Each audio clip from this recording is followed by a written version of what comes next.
C'est en une du Télégramme ce matin. Énergie. À nous d'agir, car c'est à nous que s'adressent les patrons de Total, d'Engie et d'EDF dans une tribune publiée hier. Donc, ils appellent à moins consommer d'énergie pour notamment préserver nos réserves de gaz pour cet hiver. La meilleure énergie reste celle que nous ne consommons pas. Voilà ce que disent les trois grands patrons.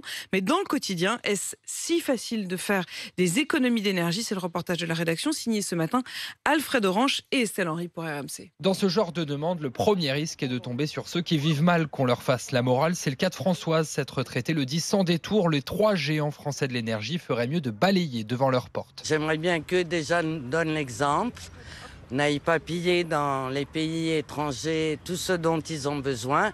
Et après, moi déjà cet hiver, j'ai chauffé à 19. S'il faut baisser, je baisserai. Surtout que certains n'ont pas attendu l'hiver dernier pour baisser leur consommation d'électricité. Thierry, lui, a pris les devants depuis longtemps. Moi, j'ai fait il y a 10 ans, j'ai mis des capteurs solaires thermiques sur mon toit pour la production d'eau chaude. Donc du coup, voilà, je fais attention à cette consommation. Je le coupe à partir du mois de mai jusqu'à octobre et j'ai de l'énergie gratuite sur pratiquement 5 mois. Résultat, sa facture d'électricité a baissé de 30%. Alain, lui, a fait baisser son budget essence en délaissant sa voiture. Seulement 1000 km parcourus sur les 6 derniers mois. Alors quand on lui demande s'il pourrait faire plus que ça... Je ne sais vraiment pas. Là, vous me posez une question.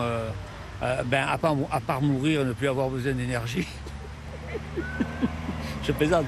Cet aveu d'impuissance, c'est bien la preuve d'après Nicolas Goldberg, spécialiste de l'énergie, que ce n'est plus seulement aux particuliers de faire des efforts, mais qu'il est l'heure que les pouvoirs publics prennent le relais. C'est un message pour le politique, c'est pas seulement un message pour les particuliers en leur disant de faire attention derrière eux et d'éteindre la lumière. Je pense qu'en France, on n'a pas pris la mesure de cette crise, principalement parce qu'on a bloqué les prix pour des bonnes raisons, mais il fallait un signal fort pour dire il faut être plus sérieux sur les économies d'énergie, électricité comme gaz, parce que là, on va au-devant de grands problèmes pour cet hiver. D'après cet expert, pour que la facture énergétique de la France baisse durablement, il faut s'attaquer en priorité à la rénovation thermique des bâtiments.